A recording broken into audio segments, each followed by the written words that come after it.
Ontem nós testemunhamos um golpe de Estado na Bolívia performado por militares da extrema-direita para tirar do poder o presidente, membro do Foro de São Paulo, Luiz Arce. Pelo menos foi isso que saiu na Globo News. Mas será?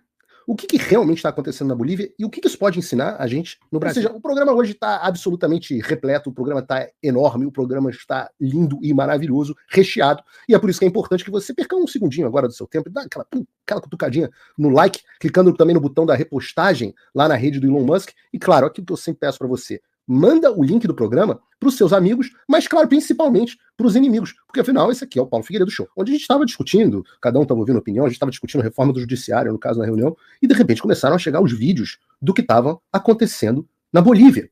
E junto desses vídeos começaram a vir notícias de um golpe de Estado. Deixa eu mostrar para vocês um pouco do que estava se passando na Bolívia. Está entrando esta tanqueta praticamente a Casa Grande, a Palacio Quemado, está ingressando, ha roto prácticamente la puerta de este vehículo, que está fuertemente arrugado. Ha roto la puerta, hay bastante uso de agentes químicos en este sector. Ustedes observan cómo ha quedado la puerta, está prácticamente destrozada.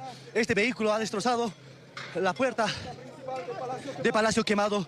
Ahí hay personas, ustedes observan que están tratando de abrir, entendemos que lo van a abrir nuevamente. Han abierto la puerta de Palacio Quemado. Este vehículo ha roto prácticamente. Ustedes han visto en imágenes en directo lo que ha ocurrido. Y nuevamente los militares ya toman prácticamente Palacio Quemado, las puertas, lo que hasta hace algunos minutos no podían porque habían policías, entendemos que en la parte de adentro impidiendo esto, pero ya los militares han ingresado con este vehículo oficial. No sabemos si hay heridos o personas que estaban en la parte de atrás. No primeiro momento, quando vi isso, eu falei, não se trata de um golpe. Estranhei, porque a gente sabe, essas imagens aqui, blindadas, etc., isso aqui não é, normalmente golpe não é assim. A gente aprendeu recentemente no Brasil e nos Estados Unidos que golpe, normalmente tem que ter a figura de alguns tiozões com a bandeira do Brasil, no caso aí, no caso com a bandeira da Bolívia. Não vi nenhum tiozão com a bandeira do país. Não vi ninguém rezando terço. Não rezou terço, não é golpe de Estado. Não vi ninguém cantando o hino da Bolívia. Não vi, não tinha. Não vi vendedor ambulante. Então, não configura golpe de Estado, a gente percebeu isso na hora, que não era um golpe de Estado. Mas aí vieram as notícias em seguida, dizendo, não, era um golpe, mas o golpe não foi adiante, e aí eu estava conversando, procurei muita gente, inclusive uma amiga que trabalhou no governo do Evo Morales na Bolívia, e não estranha, eu tenho amigos das mais diversas esferas, quando eu digo que eu tenho bastante tolerância política, é disso que eu falo. E ela falou, olha, nem eu sei o que está acontecendo aqui. Está estranhíssimo isso. Essa história está estranhíssima. Então, para me ajudar a desvendar essa história, eu vou chamar o coronel da Reserva do Exército Brasileiro, meu querido amigo, companheiro de tantas jornadas e companheiro de igreja no domingo também, o coronel Gerson Gomes. Gerson, seja muito bem-vindo. Pois é, né, Paulo? A gente, quando pensa que está tudo mais ou menos certo, que a gente pode colocar os olhares lá no Gilmar Palusa, você me sai com essa aí da Bolívia, né? Pô, a gente estava ontem à noite, eu tava já no modo relax, os caras me resolvem fazer um golpe fajuto, desfazer o golpe, o presidente da extrema-direita se posicionando contra o golpe, fiquei muito confuso.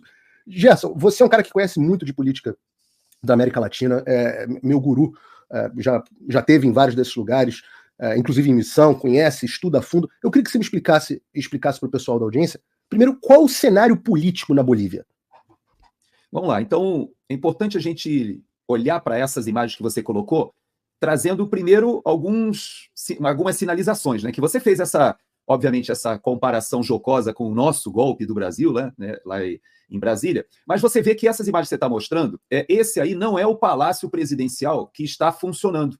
Esse é o antigo.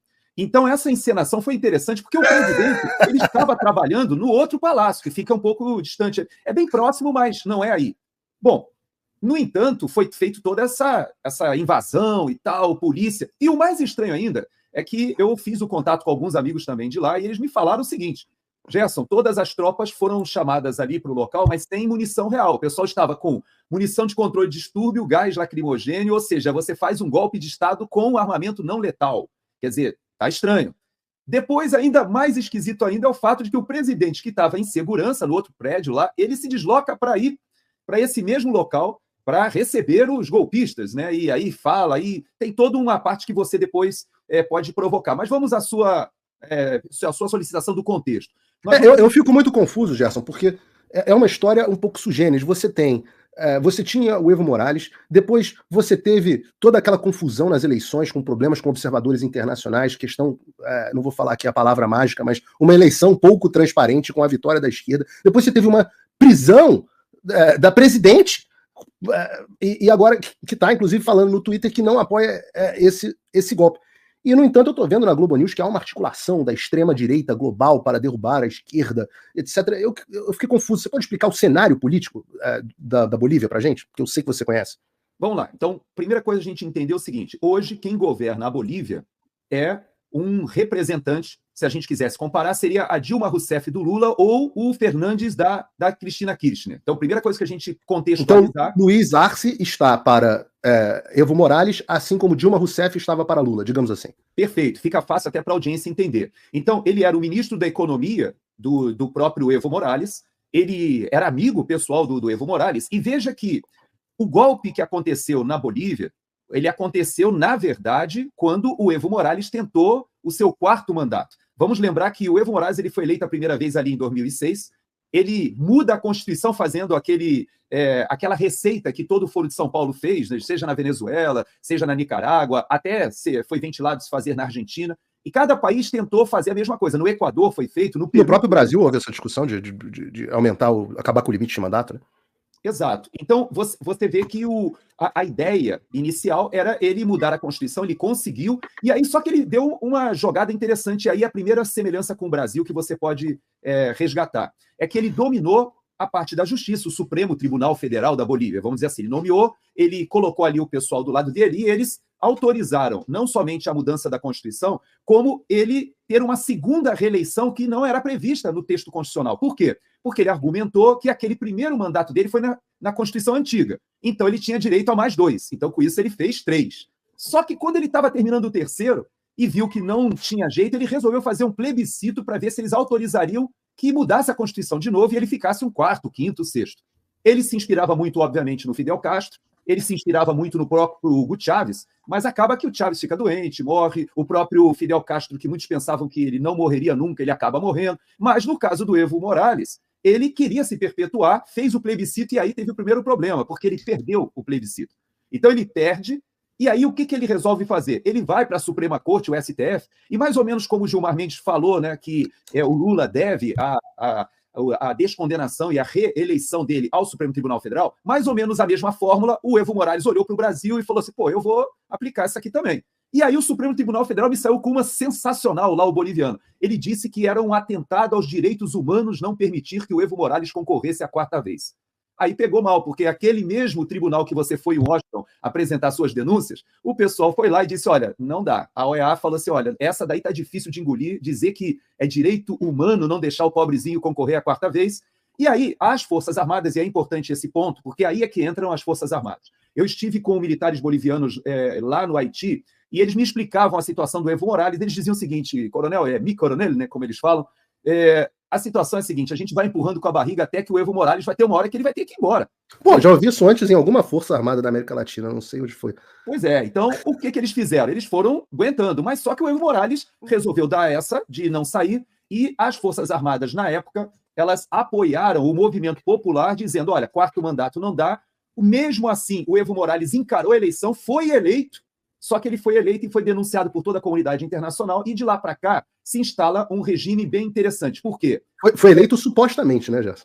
Não, sim, supostamente eleito, porque havia uma série não só a questão de ser ilegal, porque ele não era reconhecido por 4º mandato, mas a Suprema Corte lá disse que ele tinha o direito humano de participar, mas também foi manipulado, houve toda uma questão de falcatruas ali. Bom, transparência eleitoral, vamos chamar essa palavra. Sem transparência, eu estou tentando achar o termo para não falar, mas, na verdade, houve... O pessoal entendeu aquilo que a gente não pode dizer. Isso, exato, mas houve. E o que acontece é o seguinte, olha só, a Yannis, que aliás eu quero te parabenizar, né, porque a filha da Yannis, ela tweetou ontem, né, e até eu vi você colocando lá no teu X, né, que até a Yannis consegue ter o X dela funcionando presa e você não consegue. Pois é, uma coisa impressionante, cara. Ela tá lá falando no X dela à vontade, presa por abolição do Estado de Direito, sei lá qual foi o crime que enquadraram ela, presa por um golpe, e tá lá com toda a ditadura da Bolívia, com todo o problema do Foro de São Paulo, eles não têm a coragem de fazer com a ex-presidente o que fazem comigo, que não sou sequer acusado de nada.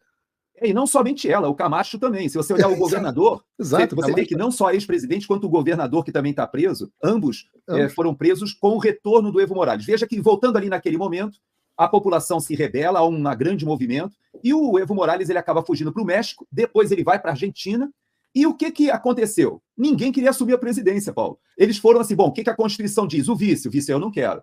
Aí foi para o presidente do Senado, eu também não. Aí foi aquele negócio, sobrou para a Yannis, que era vice-presidente do Senado, acho que era uma coisa assim.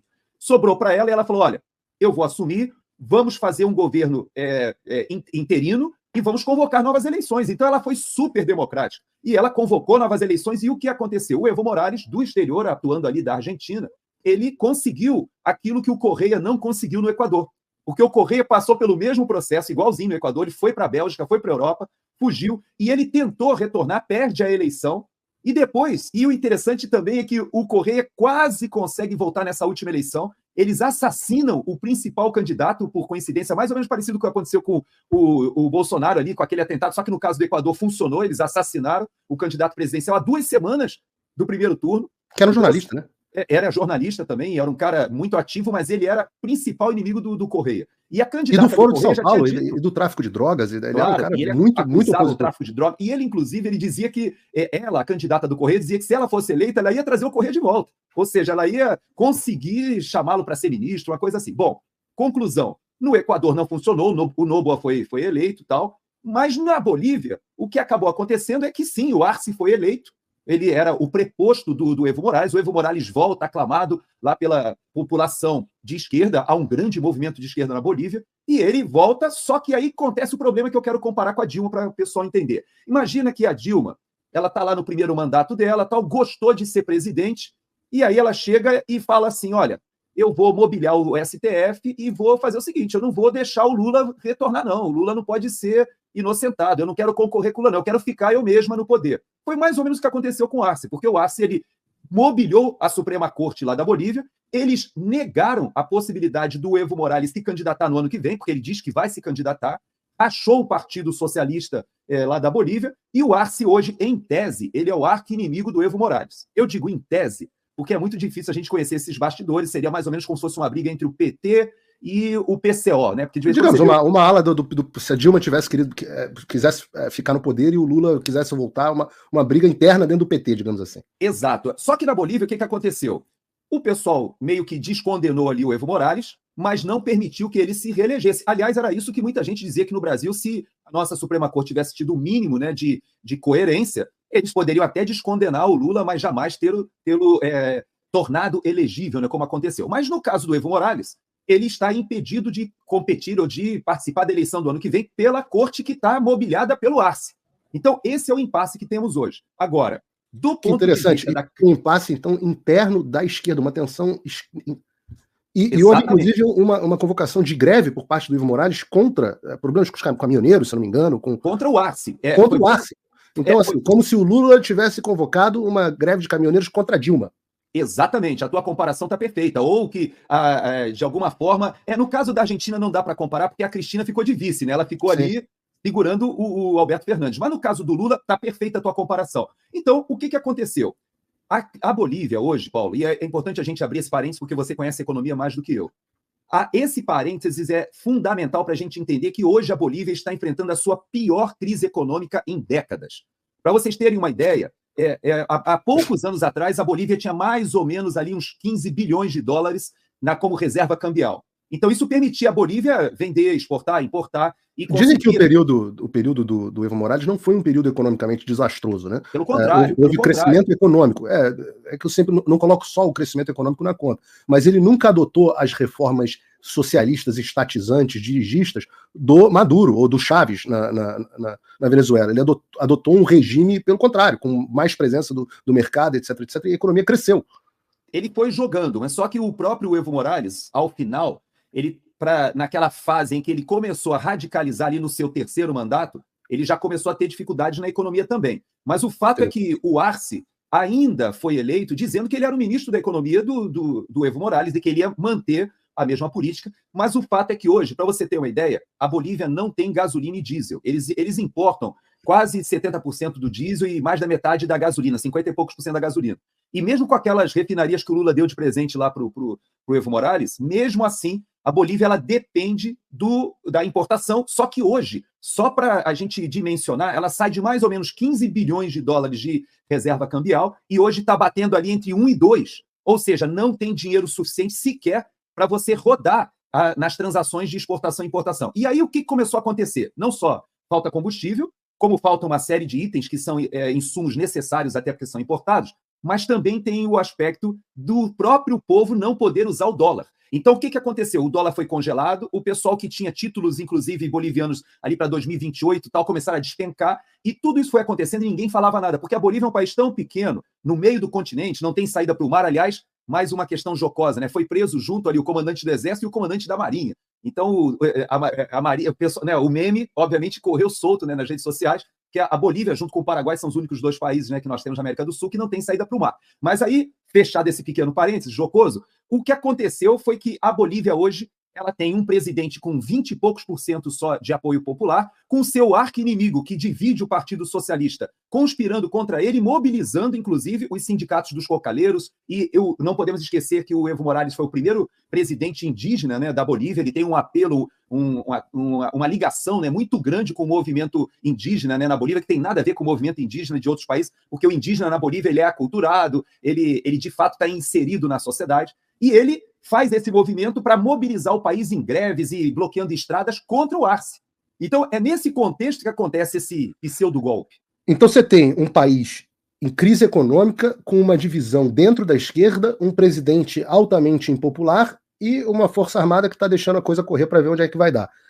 Aí aconteceu isso dessas imagens que nós vimos ontem. Imediatamente, a gente espera que fala assim, bom, se o golpe é da extrema-direita, a gente vai ter um posicionamento das pessoas da extrema-direita em favor, né, eles prometeram que iam restaurar a democracia, que iam soltar as pessoas e tudo mais, e no final das contas, a gente teve uma posição completamente diferente, como a gente falou, da ex-presidente, dizendo, olha, tá aqui a notícia, a manifestação dela, ela diz que era contra, repúdio total a mobilização de militares na Praça Murilo, com o objetivo de destruir a ordem constitucional. O MAS, Movimento ao Socialismo, partido governista, com Arce e Ivo, ela coloca os dois no mesmo saco, deve ser retirado por meio do voto em 2025. Os bolivianos defenderemos a democracia. Eu fico sempre curioso, porque se a história é que roubaram a eleição na Bolívia, ela acredita que vai resolver a questão através do voto, bom, tudo bem, cada um acredita no que quiser. Mas o fato é que ela se manifesta contra. Daí vem a questão do general que o Zuniga, que dá a seguinte declaração. Crítica esta semana. Entonces es necesario preparar algo para levantar mi popularidad. Então, essa semana vai ser crítica, é necessário algo para levantar a minha popularidade. No hay necesidad, yo me encuentro tranquilo. No, usted ve conmigo. Tiene general, por favor. Entonces me dice, y le pregunto, ¿sacamos los blindados? Ele então me perguntou, trazemos os blindados? Para cá? El lunes, na segunda, domingo, en la noche, ya los blindados empiezan a bajar. 6 cascabeles e 6 urutus. Brasileiros. Então, inclusive brasileiros, né? Cascavéis e urutus são vocês essa geração mais antiga, foi a geração que eu recebi lá na década de 80 e que já foram, inclusive, doados até para a Bolívia, foi nem vendidos, foi doado. Pô, coitados bolivianos, vocês estão aceitando as nossas doações da década de 80, a situação tá feia lá. Más 14 Z del regimiento de Achacachi. ¿Ya? Achacachi. Entonces, no. Mas ele faz a declaração, vou botar aqui desde o início essa parte aqui. O presidente me dijo, o presidente me disse, a situação está muito rodida, que meu espanhol não é muito bom, mas eu entendi que a situação está muito fodida. Foi isso que eu entendi. É mais ou menos isso mesmo. Mas você vê que essa imagem que já rodou o mundo todo, ela tem muito a ver com as explicações. Você veja que nós tivemos no Instituto Interamericano, né, que nós dois frequentamos aqui em Miami, né, e eu vi justamente a declaração do presidente do Instituto, que foi ministro da Defesa da Bolívia. Então é alguém que conhece muito a situação da Bolívia. E ele estava justamente falando logo no início, ele dizendo, olha, isso tudo é um teatro, porque a ditadura na Bolívia, ela é uma ditadura, e ele faz questão de lembrar disso, que pouca gente fala da ditadura da Bolívia. Onde a gente estava discutindo, cada um estava ouvindo opinião, a gente estava discutindo a reforma do judiciário, no caso, na reunião, e de repente começaram a chegar os vídeos do que estava acontecendo na Bolívia. E junto desses vídeos começaram a vir notícias de um golpe de Estado. Deixa eu mostrar para vocês um pouco do que estava se passando na Bolívia. Está entrando esta tanqueta prácticamente a Casa Grande, a Palacio Quemado, está ingresando, ha roto prácticamente la puerta de este vehículo que está fuertemente armado. Ha roto la puerta, hay bastante uso de agentes químicos en este sector. Ustedes observan cómo ha quedado la puerta, está prácticamente destrozada. Este vehículo ha destrozado la puerta de Palacio Quemado. Ahí hay personas, ustedes observan que están tratando de abrir, entendemos que lo van a abrir nuevamente. Han abierto la puerta de Palacio Quemado. Este vehículo ha roto prácticamente. Ustedes han visto en imágenes en directo lo que ha ocurrido. Y nuevamente los militares ya toman prácticamente Palacio Quemado, las puertas, lo que hasta hace algunos minutos no podían porque habían policías, entendemos que en la parte de adentro impidiendo esto, pero ya los militares han ingresado con este vehículo oficial. No sabemos si hay heridos o personas que estaban en la parte de atrás. No primeiro momento, quando vi isso, eu falei, não se trata de um golpe. Estranhei, porque a gente sabe, essas imagens aqui, blindadas, etc., isso aqui não é, normalmente golpe não é assim. A gente aprendeu recentemente no Brasil e nos Estados Unidos que golpe, normalmente tem que ter a figura de alguns tiozões com a bandeira do Brasil, no caso aí, no caso com a bandeira da Bolívia. Não vi nenhum tiozão com a bandeira do país. Não vi ninguém rezando terço. Não rezou terço, não é golpe de Estado. Não vi ninguém cantando o hino da Bolívia. Não vi, não tinha. Não vi vendedor ambulante. Então, não configura golpe de Estado. A gente percebeu isso na hora, que não era um golpe de Estado.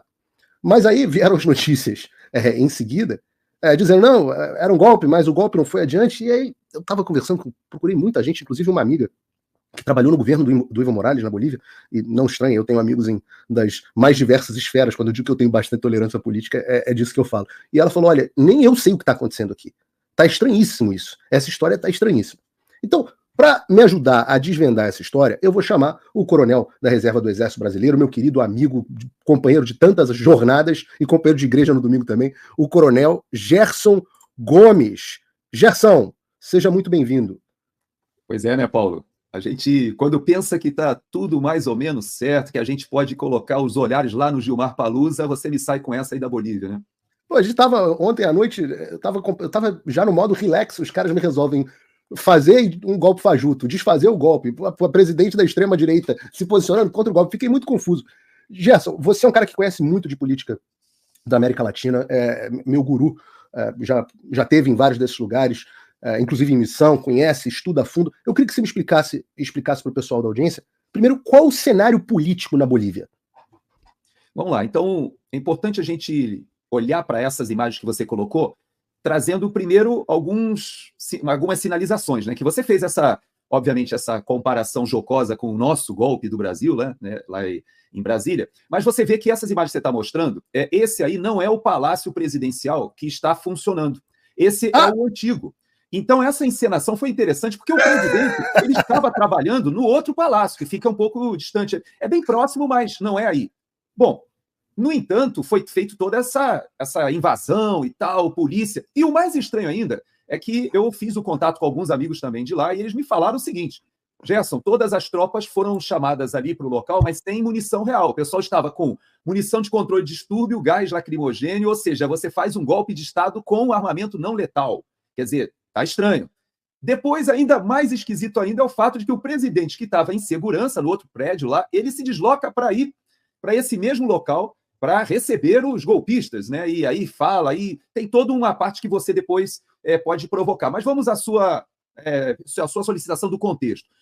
Eu fico muito confuso, Gerson, porque é uma história um pouco sugênis. Você tinha o Evo Morales, depois você teve toda aquela confusão nas eleições, com problemas com observadores internacionais, questão, não vou falar aqui a palavra mágica, mas uma eleição pouco transparente com a vitória da esquerda. Depois você teve uma prisão da presidente, e agora que está, inclusive, falando no Twitter que não apoia esse golpe.